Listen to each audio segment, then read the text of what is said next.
Que le Seigneur bénisse sa parole. Amen.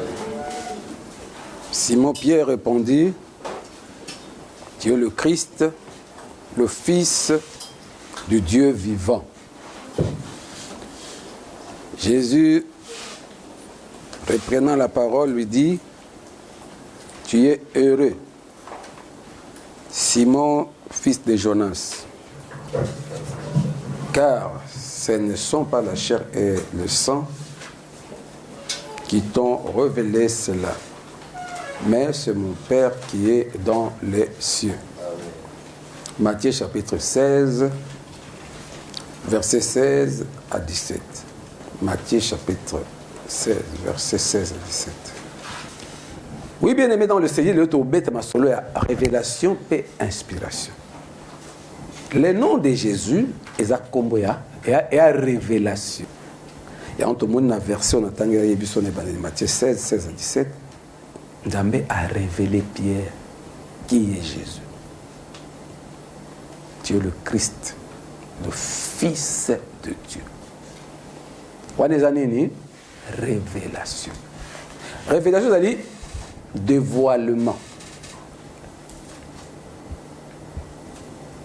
Un acte divin par lequel Dieu communique à l'homme les choses cachées. Acte divin par lequel Dieu communique. Sa communication est des choses cachées. Communication n'est pas un nzambe. Nous avons communiqué. Makambo et bombama, des choses cachées. Qui ne pourrait en aucune façon découvrir par lui-même. Ozo mona makambo nzambe. Oyo moto akoki kopesa yo te. Oyo moto akoki kolakisa yo te. Kaka nzambe ye moko. Nde tobengi révélation. Ozwi likambo moko. Ozwi boyebi moko connaissance moko. Oyo ata moto na mokolo akoki kopesa yo. C'est ce que Dieu avait fait avec Pierre.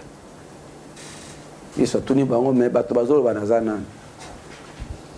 Oza Jérémie, pourquoi batanga Jérémie parce que Jérémie pas nazir. Oza Jean-Baptiste, pour batanga Jean-Baptiste pour Jean-Baptiste père azaki nazir. Ba qui c'est que ça nazir? Ou quelqu'un d'exceptionnel mis à part na façon de mener vie. Et surtout nous bon bino bolobi nazana. Pierre avait toujours premier à Goloba Malam Tomabe. Alors il vacille. Mais une révélation Nzamba dit que tu es le Christ. Yesu zongi serbi non Pierre. Et ça m'a aidé à bon moto de la question. Tata nanga na lola m'a révélé. Matthieu 16 à 17.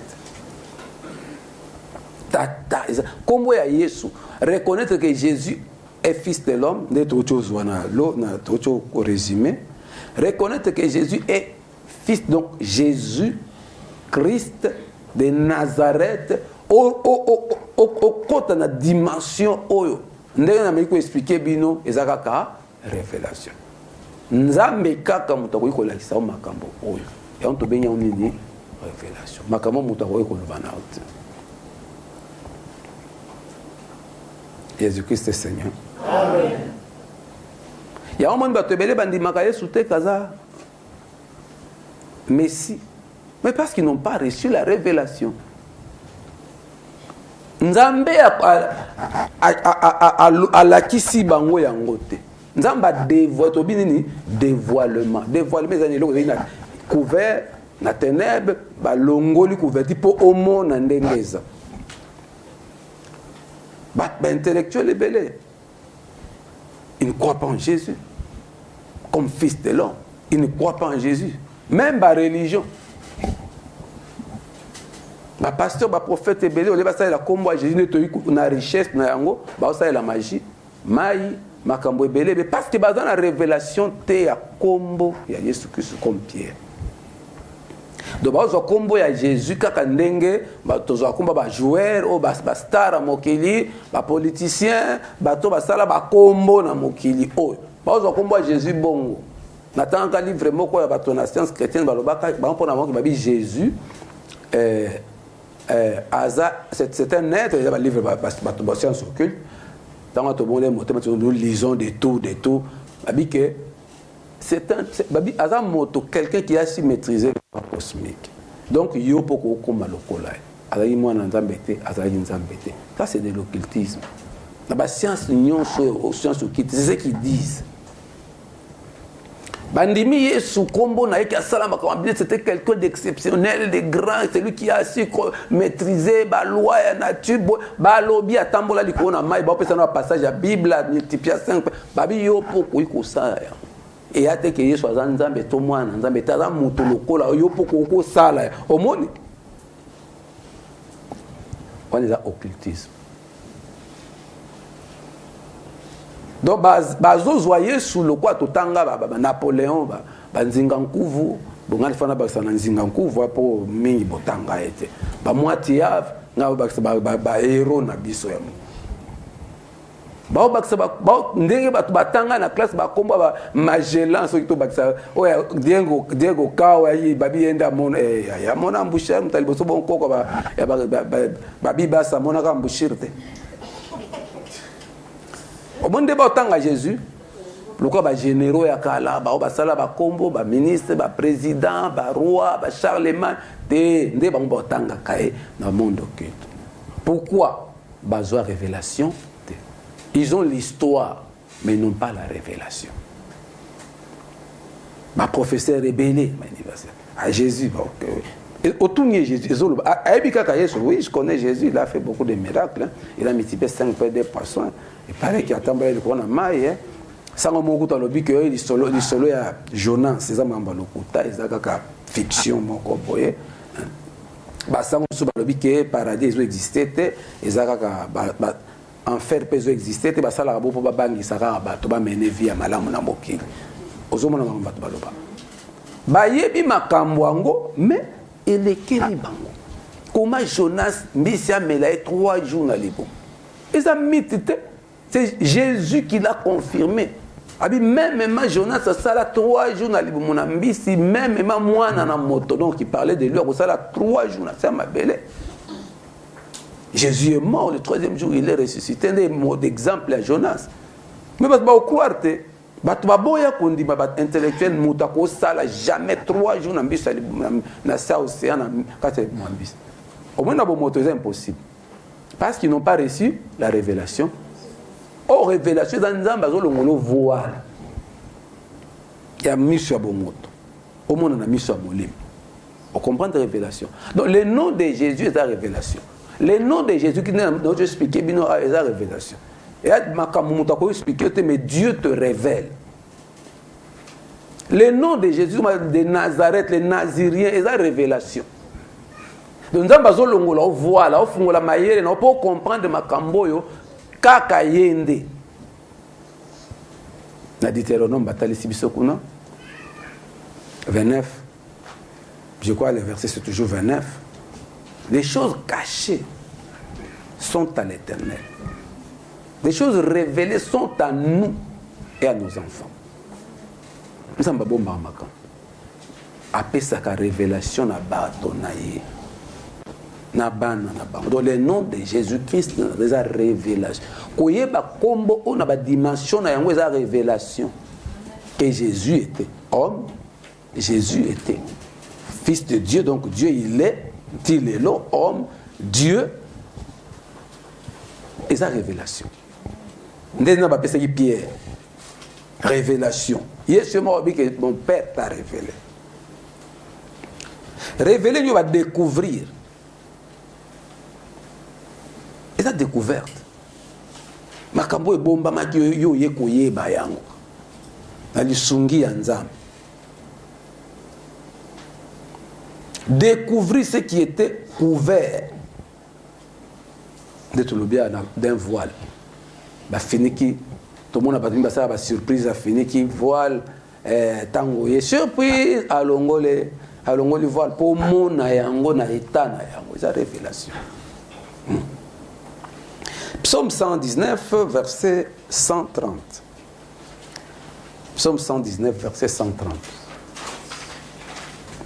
La révélation de tes paroles est claire.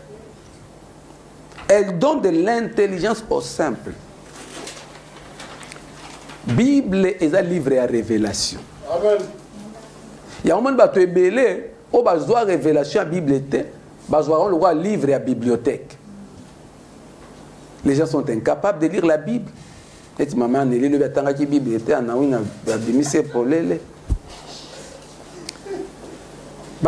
Bible, ils ne savent rien faire avec cette Bible.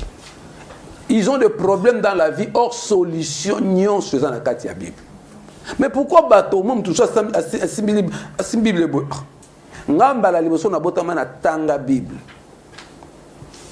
Et dans l'habitat, na bureau kuna ya papa, et ça que ba mikande, ça que belé, mikanda nzambe kaka. Bunga zotanga ba roman, ba livre nyonso na otanga, mais nzambe na otanga te. Donc na bon le mutema na mute. Mukomo na zangi livre otanga. Pour avant là, il fallait na tanga kaka. Avant là, on a 3 heures plonger dans la lecture. Pourquoi on a le otanga na côté na bureau na simba livre nzambe na simba mkandanza na simba na moni lo otanga na moni moi mukanda moi mukebo par curiosité na kina zion la Bible moi mukebi on a za na utilelo na zi Bible wana po mukanda ninyo po eza na forme Bible était po mukanda juste au mukanda on a fungoli boy na kwa na psaume 94 94 po mukanda dans la bando tanga yango on parle de la justice de Dieu. Texte wana ya liboso nga na tanga na vie na nga ya Bible ezali psaume 94 94. Ils ont parlé de la justice. Kout na salela on a nzembo. Donc mukolo wana kana butwa na saleli yango nzembo. Neko babi biso to composer ka biso tunga to yemba nzoka Bible ezana maloba makasi ya kitoko boye. Dieu de vengeance paraît, lève-toi, juge de la terre. Tant on a tous nyo kwa manambo kama kambo, osa makambo zo simba tena vio zo na méchant ndenge nini. Ezo la ke nzamba tika mutu te justice nzambe to uta e ko intervenir. Amen. Mutu mabe ata dondo akosuka. Amen. To vivre l'expérience peut to moni on moi mikolo muke to ala moki. Alors so mwana simbinga na niveau moko désormais, banze mon ancien a composé une cause inspiration la Bible. Mbali boso na tanga Bible. Donc, bato ebele baye bakate ke solution ya vie. Mokili po ebonga, ba famille po ebonga, il faut toto sa Bible. Bato baye bakango. Pourquoi baye bakango te? Parce que nan bazwa révélation te. Révélation nyonso ya nzambe wa pesa na bato na mokeza na kati ya Bible. Les gens ignorent. Bato ba na Bible mais ba olela. Bato ba na Bible ba demo ba osaka na bango. Bato ba yebi Bible mais mutu na bango na lis la Bible. Médite la Bible. Méditation c'est réflexion approfondie na lecture. Pratique la Bible. Et c'est chaque jour. Partout où tu es. Bien aimé, c'est une vie dans le bon wanité. C'est un démon. D'ailleurs, tu as des mots aussi dans la Bible. Tu vas posséder Satan et tu vas aussi dans la Bible. Pour aussi dans la Bible, il faut l'acte d'esprit supérieur. D'abord, sa volonté. Tu vas pas sur la Bible. La Bible, il y a un livre, comment? C'est poussé par le Saint-Esprit que les hommes ont parlé de la partiture. Dans Josué 1, il te dit que ce livre ne s'éloigne point de ta bouche. Médite les jours et nuits pour agir fidèlement selon ce qui était fait. Livre de la loi, c'est l'Ancien Testament. L'Ancien Testament, il a accompli dans le Nouveau Testament. Nous sommes comment mais ça dans l'Ancien Testament accomplissement en Jésus-Christ dans le Nouveau Testament. Il y a autant Hébreux chapitre 1, dans verset 1, autrefois nous avons le prophète. Autrefois, nous avons le prophète. Mais de nos jours, nous avons le moine naye Jésus Christ. Nous avons le liloba naye. Il y a une église, il y a des prophètes, il y a des prophéties. Autrefois, dans l'hébreu 1.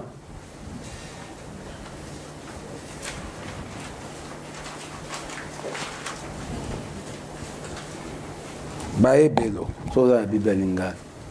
Aki Congo, to Luka. Hébreu 1. Oui. Tika non papa na sepeli frère anyatanga Bible. Yo za Ancien Testament. Fatanga. Mutu banda botama na tanga Bible n'existe pas autant. Je lis au nom de Jésus. Amen. Hébreu 1. Après avoir autrefois, à plusieurs reprises et de plusieurs manières, parlé à nos pères par le prophète, Dieu, dans ces derniers temps, nous a parlé par le Fils, qu'il a établi héritier de toutes choses, par lequel il a aussi créé le monde, et qui étant le reflet de sa gloire et l'empreinte de sa personne, akaya mokili mobimba na maloba na ye na liloba na ye. Jean chapitre 1. Nzamba zolobela biso lelo na nzela ya Yesu Kristo. Yesu Kristo nde liloba na nzamba. Jean chapitre 1. Donc église oyo ba fete na moni koko na bino ya mwasi ataki lingwanda ya onda saki prophète eza mamwa nzambe. Église ya nkolo ezali boye bofandi bozo ya bola na enseignement. Bola na ba prédication. Oyo uti na Bible. Makambo nzamba lo, makambo pasteur alobite, makambo prophète alobite, eza makambo uti na kati na bito fungoli Bible to andi kotanga. Église obokei kuna eza ka si tu donnes comme ça, Dieu va faire comme ça, eza nzambe te. Nzamba zolobela biso na maloba na ye. Maloba na ezali wapi na Bible. Révélation, nous parlons à monde de révélation. Révélation, mon nom, d'abord, c'est le nom de Jésus. Tobi Jésus Christ de Nazareth. Révélation, mi balé, où ils ont comblé la Bible. La parole de Dieu. C'est lui qui médite, qui pratique, qui vit selon ce qui est écrit. Vie n'a pas changé. Amen. La révélation de tes paroles est claire. Pas banganga, pas magicien, pas bambikoud, parce qu'ils n'ont pas la parole de Dieu. Pas que prophète, parce qu'ils n'ont pas la parole de Dieu. Nous sommes les fils de prophètes. Nous les chrétiens, des fils de prophètes. Je prophétise. La vraie prophétie, c'est enseignement, prédication, enseignement. Exhortation. Oye outi na Bible, nde prophétie. Je prophétise. D'où nous sommes les fils de prophètes. Lorsque tu prêches, tu exhortes, tu partages avec quelqu'un d'autre, tu es en train de prophétiser. Parce que prophétie, c'est maloba yanzan. Ou a utilisé un instrument olo. Maloba ngwezali. Mais c'est la Bible. On a dit que le prophète était à la hausse, il est comme rouge pour l'année. Lis la Bible, prêche, pratique, vis selon ce qui est écrit. Tu réussiras, tu vas prospérer. Donc, Bible est la révélation, un livre de révélation.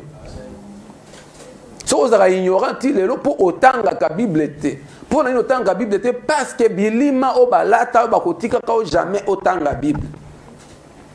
Si pour nous autant la Bible, vous comprendre jamais pour Moutou Nayo et Zana Makambo Moussousou. Ndeko moko anga kufa na poto je crois te na poto na France tanga ba corona o ya bela kotati koma na corona donc acha kufaki boko zui révélation nzambe ala kisi eke akufa te aobikisa ye azonga na Kinshasa ya okutana nanga andeko bazara bayebi amen afuta biya ya kakawa ya kotinanga abete ngama kutna lobaka te aloba na bayata i o te alopinions mutu pe mupagano ba to penza ke Dieu n'existe pas, Dieu a ebika ka dia mama na bango ya tata na bango ne bata osambela na mission na catholique so yewa alobi le ba révélation nyonso azwaki nazwa bible monene Thompson nazwa bible monene na bitin eza bible ya étude biblique na pesi yokani alobi nango na ochango wapi abi d'ailleurs nde naza na makambo deja ebele na mutu napesaki na bikende méditer psaume 91 de toba 80 frère na ochango wapi nana makambo ebele na mutu so makambo wana natanka babible na mutu place ya ochango eza te o intellectuel o mutu ana makambo etondi na mutu me makambo nzambe o bible atanga na mutu ni place ya ochango eza te mais formanté mutu na yote formanté te lelo kutu babi o nini carte mémoire etondi o effacer o chama mwasika ta vaze yo il faut ba formanté mutu no yebisa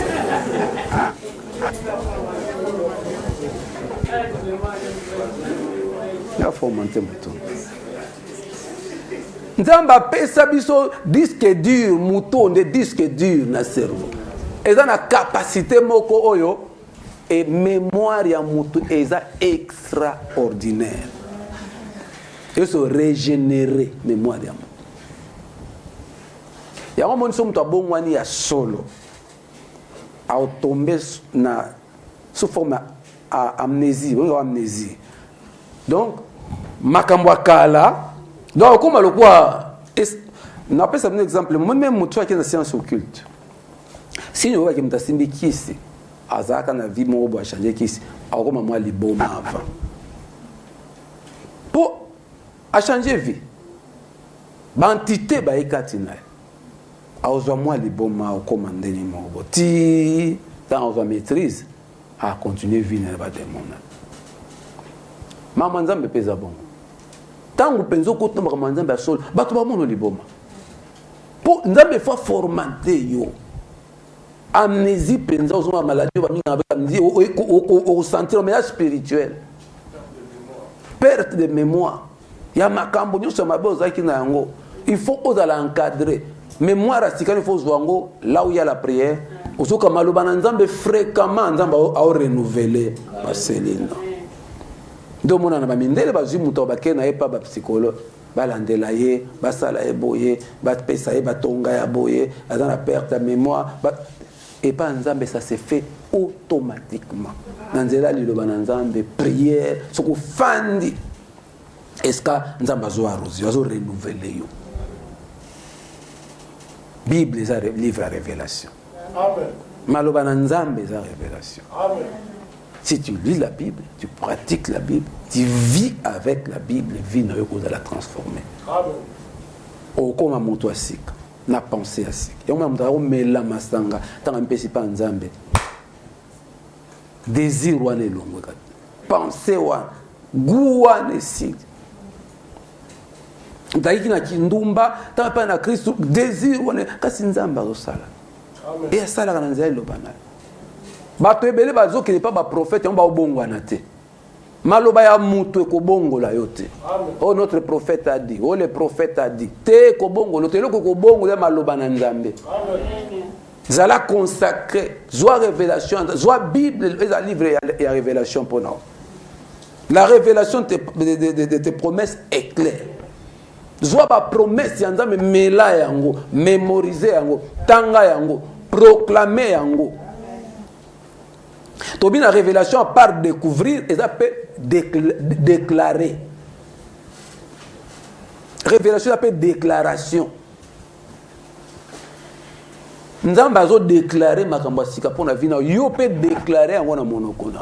Si tu confesses de ta bouche le Seigneur Jésus-Christ par sa révélation, si tu crois dans ton cœur que Dieu l'a ressuscité d'entre les morts et sa révélation, tu seras sauvé.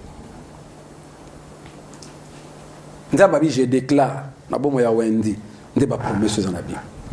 Tant aux autres la Bible et ba déclaration nzamba sali pona quiconque croit. Zoa ma Bible ne na ote makambo za Bible zoa yango za ba déclaration.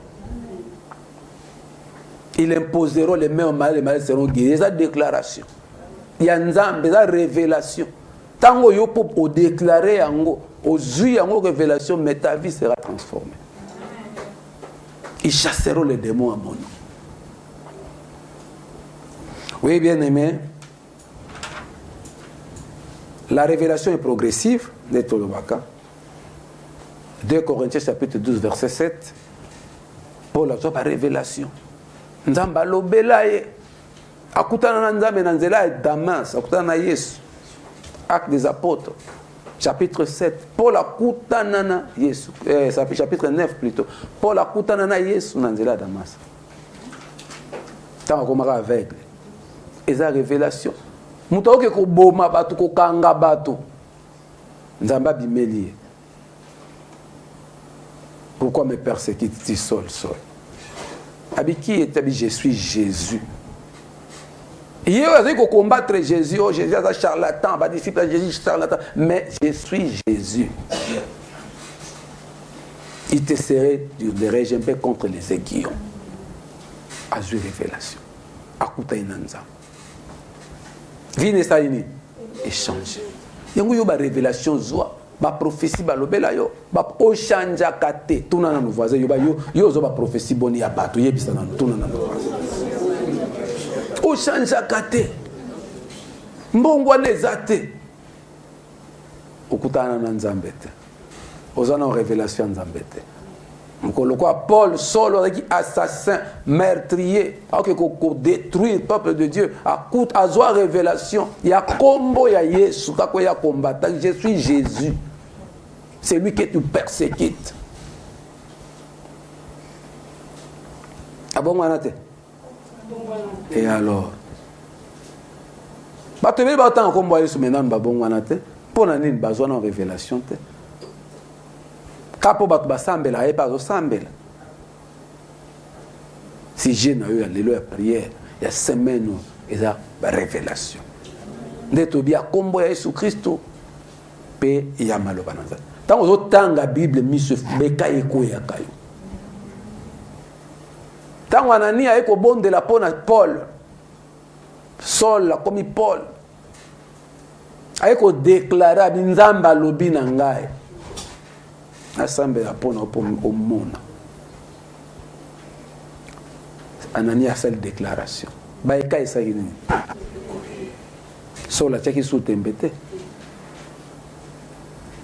La voisine na miskolo banwe lokomote talega na me bekai tala bekai wani fe kweya amona makamona nzambe amona biloko ya nzambe amona kate azalo kwa aveugle moko o Yesu ande ko bondu la pona yebisi tala bi na mona batu lokwa banzete ya musano ko finga batu yo frère sœur ko boma batu po mona lokwa banzete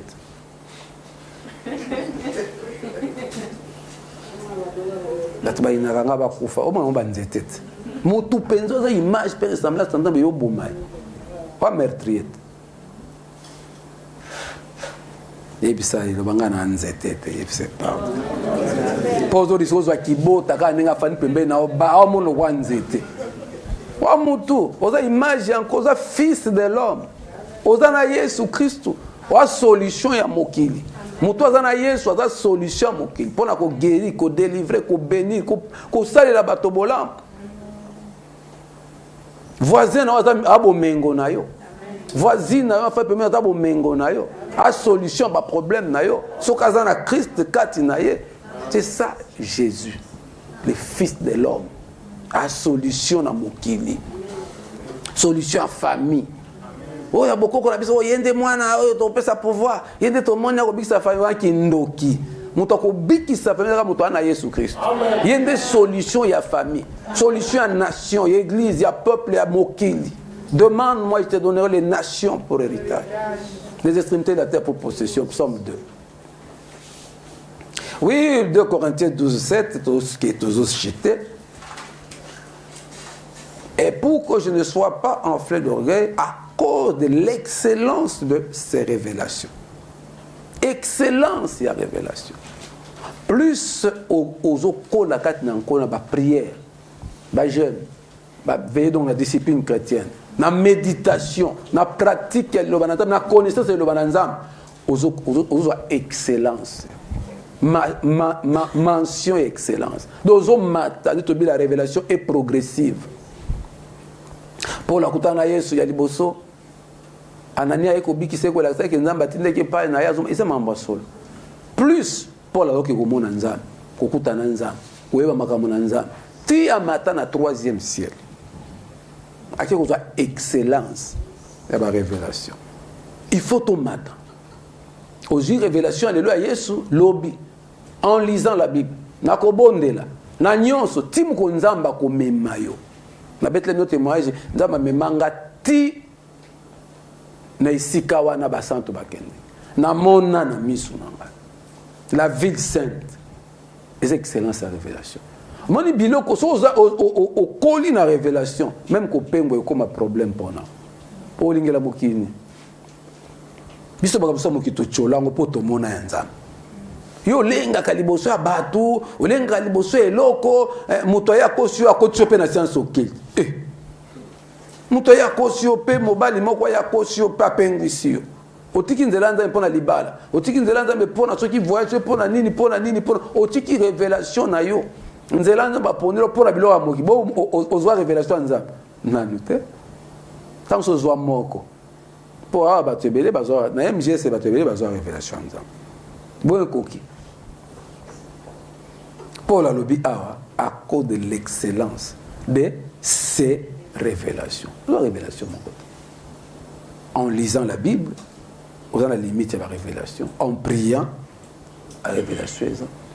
L'exercice, non plus tu avances la discipline chrétienne. Donc, pratiquer le bananzam aux eaux matin. Pas bien sûr, révélation est progressive. Abraham, mon anzam, à mon côté. La Genèse 12, n'est-ce que révélation banda qui quittait famille nayo kende et à liboso. Chemin faisant dans la révélation. Ayebi nzambe lokwa El Shaddai, ayebi nzambe lokola boye, ayebi bakombo nzambe toye bakawana. Ezako nde ba révélation. Okutana nzambe lokwa Jehova Nisi. Okutana nzambe lokwa Jehova Jireh. Omoni Abraham tango abimaki na mboka na bango na Kalde, ayebaka nzambe Jehova Jireh te. Ayi koyeba tango ki sacrifice likolo ya ngomba. Donc révélation Moïse a dit comment nzamba bandi na buisson ardent. Via Moïse mobile ba via ba révélation ti a na mo Sinaï que nous avons les 10 commandements, les décalogues. Et souka quitté plus ça va ko avancer na nzambe plus révélation progressivement ça ko yela. Yo pe il faut quand ngama nzambe mi pesa. Au cause extio comme na excellence il y a ba révélation. Et on peut la si tu connais. Si nous connaissons plutôt, nous connaissons qu'en partie. Il faut chaque jour, toi approfondir révélation. À part révélation, il y a la Bible de niveau et les belé belé dans ma nomatissa. Au comme appelle la dimension dans ma on a bon moto nous pendant matissi. Na moli mon zamba mat. Aki ko ono mona makambu. Yo biso za so biso na mona ki bo ba mona ka baje. Bon atayo mo vio biso to menana nzambe to mona makambu susute. Et c'est ça normal. Tout le monde. Si vous avez yoka, vous faites des choses bandeke, bazolo. Vous bandeke, bazolo. Vous yoka mukili, vous mu pepe. Vous ngana zaki atana faina ndaku tili no zalaka na mingi to faina meze bina mvua makuna. So papa Antoine azoya. Nazo aza musika ngana biki azoya. Pena za mutasuka na ndaku to stolali. Ngaza na sentinelle. Bato so asiba. So mutoyer Fabrice ena ba Fabrice. Et ateke na bimi na moni. En plus, c'est comme consacré dans Nzambe, la capacité spirituelle au comment développer. Papa Zoya dans la armée, Azab Nabi Zoya. Motute la Zoya, na webi ke muto Zoya ye mokote Zoya na armée. Bande oteleme bande ya prière. Kokangela bango banzela, aya kokota ye mo akota na bao bazolanda ete. Surtout bano ba kokota bato suka na ndako. La voix. Nana wasukisaka kanga lopango ya na lopango na be. Moto ya ko kanga lopango nso bakota estima yaka ye mokote. Amemela bino makambo. Yango za ko lali oloti osambeli bi olali na butu ba yo fino kasi muta yake okotisa. Otaki namba. Oui, bien aimé, excellence de la révélation. Galates chapitre 1 12 Apocalypse chapitre 1 verset 1, Galates 1 12, Apocalypse 1 1. tobi révélation ezali nzambe azo dévoiler nzambe azo pesa yo makambo mutu akopesa yo te nzambe azo lakisa yo makambo mutu akolakisa yo te kombo ya Yesu eza révélation soko ndimeli Yesu eza révélation otosi Yesu eza révélation Jésus-Christ de Nazareth il y a dimension à révélation Paul a joie la révélation progressive Abraham, Moïse, Iopé prophétie et la prédication et l'enseignement prophétie à l'élo et la maloba na nzambe vipi il y a qui mbikudité ba mbikudi ba mingi l'église ya Congo ya ngote prophétie maloba na nzambe zo bon et au transformer vino et peso makasi ezo kolisa ezo komiso mo centre ngana yo pe to apprendre makamanza o bato bazolo bela biso yo kolisa biso te et loko ko kolisa biso ya biso moko expérience na yo na nzambe oyoka quand papa faida te ate mais okokoma na niveau ya likolo na expérience na en pratique comme benda na lecture no ya Bible na foi na on a kombo na Yesu Kristo na ndenge ozo appliquer maloba na nzambe ndenge ozo veiller ko jeûner ko prier discipline ndé ko memayo na excellence ya ba révélation c'est ce que Paul veut nous dire donc continuer dimanche mais pour tous à l'incomplète na beti pe solo muke ya inspiration to pe différence ya révélation inspiration ezali souffle autozozo donc inspiration eza o ba ofula yo révélation ba longolo ba voile ozo vivre inspiration ba ofula yo to lo ba ki souffle za esprit sorte de souffle divin qui pousse à tel ou tel acte wana inspiration et ça façon mo ya ko animer âme ya moto ko stimuler âme intellect ya moto ba émotion créativité kat na moto na influence moko ba ko kota kat zo tindo sala maka muta fingi wa inspirer révélation c'est l'inspiration na ba ki muta za instrument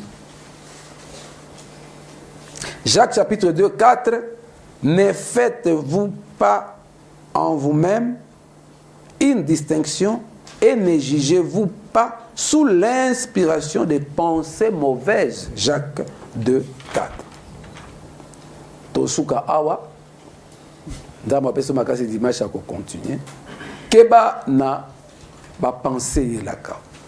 Oeza négative. Souffle ya kakati les esprits. Poitinda ba acte opposant. Kindumba, milangwa, bakanda, babiloba loba. Kotonga kabato, kokana bato, kochaka bato mal à l'aise. Et ça inspiration. Et ça souffle mon cousin Katina yo. Peut-être pour combattre Gilio, pour combattre Richie, Papa Jacques, ba fulio. Na pese exemple. Papa Jacques na libota na ba obundisa. Balingia kufa. Po abebisa biloko na bango banda ya MJS. Ba ko kaete, ba nini ba longole na MJS. Basali tout balongola e moye balongola ezate po ye moko atingami nana opesa un exemple inspiration oye kuyake pour papa Jacques Akende on pesa exemple oui papa Thomas oui ba poki peut-être ko utiliser moko même dans quatre églises a papa Jacques mal à l'aise ou ba soigner papa Jacques Aroubaye alongwa kimi église mutwana pratika mi ya kenga wana nini inspiration donc souffle moko ye ba tindeli yo mupepe moko boye yo lokola instrument ba inspirer yo tolobi nini awa sorte de souffle divin qui pousse à tel ou tel acte et cause en bien o memi mutu wana na lobiko en bien o leisi mutu wana o latisi o bombi. Donc, ma action sur madame t'opposaka et ça sous inspiration. Nzamba to tindo sala ya. Sans que yo moko ko miyeba bo sa makamba malam. Ya mabepe mopepe mabe mpepo chafu nde basoye balobaka mopepe mabe eye ekoti yo eotinda papa Jacques efalongo bazwi yo instrument onowa ntango mandefo ezaka nazirea na ye veu na ye amo inspiré papa grand frère na pembeni mwana efo akata mandefo mwana bamosusu kutu moto alali ye akati ye mandefo bato mosusu papa manu batielanga masanga na kati ya vitalo. Quelle inspiration! Inspiration baki bamemi na restaurant nzoka babongise dio mutambo kuna. Mais inspiration c'est belé ya mabe donc ça ba acte opposaka ezotinda biso na vie otozo mené. Inspiration. Bon comprendre révélation na inspiration. Inspiration ba otinda osalika ya malamu to mabe. Obengana papa wendi na église. Osilikisa arrêté. O sala eli malamu. Yango il faut to bonde la mingi ba pensée négative, il y a kanda, il y a jalousie, il y a haine, il y a méchanceté, il y a violence. Oyeba que ce n'est pas toi et ce n'est pas Dieu. Kanda ezo elonzambe ni. Nesi nzamba pekisa watu basilika, nebisa bino. Kanda za nzambe za bisa watu te. Kanda wa des inspirations. Jalousie wa des inspirations. Likambo linyo sala, laisse Dieu te défendre. Amen. Son Dieu a toujours vainqueur. Au glorifier, Tikanzamba défendre. La colère des hommes n'accomplit pas la justice de Dieu. Kanda na yo ko sa justice nzambe. Soko sili ki nzamba se retirer. Abewa makasi bonda yo mo. Siko Satan le ki ona kanda. Nzamba tiki yo siko na kanda no bokuta na kanda ya Satan. Tango za kibota kuno ko sambela to sambelaka boto bele supo anini ozana nzambe te nzamba tika ki opo yo moko ba ina nzambe ke tika ngana makasi na risque na lo batilo bingonge sepet. Jésus-Christ est Seigneur. Amen. Aujourd'hui, nous avons eu comme thème la révélation et l'inspiration. Notre texte de base se trouve dans Matthieu chapitre 16 versets 16 à 17. Ce passage nous enseigne comment est-ce que Dieu avait révélé à Pierre sur l'identité de Jésus. Pierre avait confessé et déclaré que Jésus était le Christ. Et Jésus avait clairement expliqué que cette révélation, cette connaissance ne venait pas de lui-même, c'était une révélation divine. Alors comme pour introduction, nous avons vu comment Satan, le diable, opère au travers de la confusion. Là où il y a la confusion parmi les fils de l'homme, c'est là où Satan est le plus fort. Et la confusion se trouve même dans l'Église. Nous voyons comment certaines personnes disent que non, il ne suffit pas de dire Jésus, il faut dire Jésus-Christ. D'autres vont dire il faut dire Jésus-Christ de Nazareth. D'autres vont dire il faut dire ça en hébreu, Yehoshua Mashiach. Toutes ces choses, c'est justement le manque de révélation. Mais tout au long de l'enseignement, nous avons pu décortiquer qu'il faudrait que chacun d'entre nous reçoive cette révélation de la puissance et de l'efficacité du nom de Jésus. Que veut dire Jésus? Que veut dire Jésus-Christ? Que veut dire Jésus-Christ de Nazareth? Jésus-Christ est Seigneur. Amen. Romains chapitre 10, verset 9 nous dit si tu confesses le Seigneur Jésus. Là, c'était pour essayer de résumer ce qu'on avait vu le dimanche passé. Pour dire qu'il y a une puissance, il y a toute la puissance de Dieu dans le nom de Jésus simplement. Dans le nom de Jésus se trouve toute l'abondance de la divinité que Dieu a révélée aux êtres humains. Donc Jésus, c'est le nom humain de Dieu. Alors Christ, pourquoi on dit Jésus-Christ? Christ, c'est pour signifier qu'il est le Fils de Dieu. Il est Dieu incarné en tant qu'être humain. Donc c'est l'incarnation de Dieu. Ça aussi c'est une révélation à Dieu qui vit une vie différente, une vie excellente. C'est ça la part que Dieu leur a donnée. On a eu à donner beaucoup d'exemples. Par exemple, aller à l'hôpital pour se faire arracher. C'était passé parce que c'est une personne consacrée.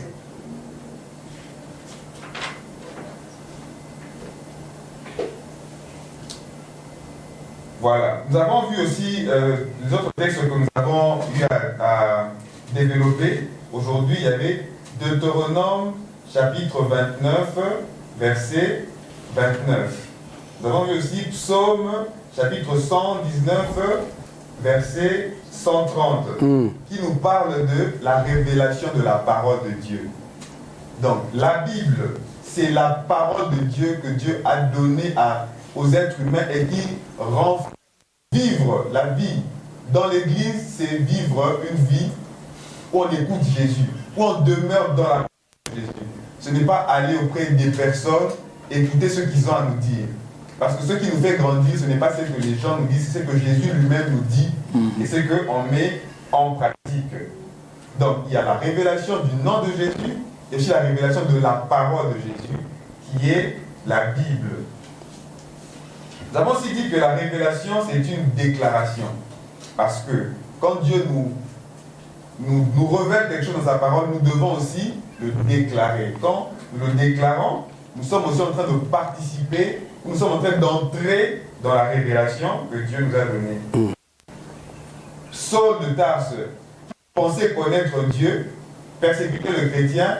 Lorsqu'il a rencontré Christ, il a eu une autre révélation de Christ et sa vie a été totalement transformée, totalement bouleversée à cause de cette révélation qu'il avait eue de Christ. Donc la révélation, vu qu'elle est progressive, nous devons tous les jours demander à Dieu que nous puissions grandir notre révélation, notre compréhension de Christ. Ce que nous avons connu de Christ hier, ce n'est pas la même chose que nous devons connaître aujourd'hui. Donc, il faut toujours demander à Dieu de grandir dans la révélation. Nous avons essayé de définir aussi c'est quoi l'inspiration. L'inspiration est différente de la révélation. L'inspiration, c'est le souffle que l'on respire, mais c'est aussi le souffle divin qui nous pousse à telle ou telle action ou acte. C'est ce qui nourrit notre intelligence, notre intellect et qui nous pousse à agir. Mais c'est aussi la respiration des esprits impurs qui nous pousse à agir d'une mauvaise manière. Jacques chapitre 2 verset 4 est une indication, est un verset qui nous donne un exemple de comment les hommes peuvent poser des actes par l'inspiration charnelle ou par l'inspiration démoniaque. On a donné l'exemple de la colère. Souvent les actes de colère que l'on manifeste sont simplement des inspirations démoniaques. On voit comment la plupart des scientifiques aussi, dans leur recherche de la science, tombent dans ce piège de l'inspiration impure. À chaque fois qu'on a une révélation démoniaque et qu'on y croit, ou qu'on a une inspiration démoniaque et qu'on la pratique, on se souille, on entre en contact, en communion avec les esprits mauvais. Voilà pourquoi c'est aussi un sujet de prière, de pouvoir renoncer à toutes les révélations, à toutes les prophéties qui ne venaient pas de Dieu, à toutes les inspirations démoniaques. Jésus-Christ est Seigneur. Amen.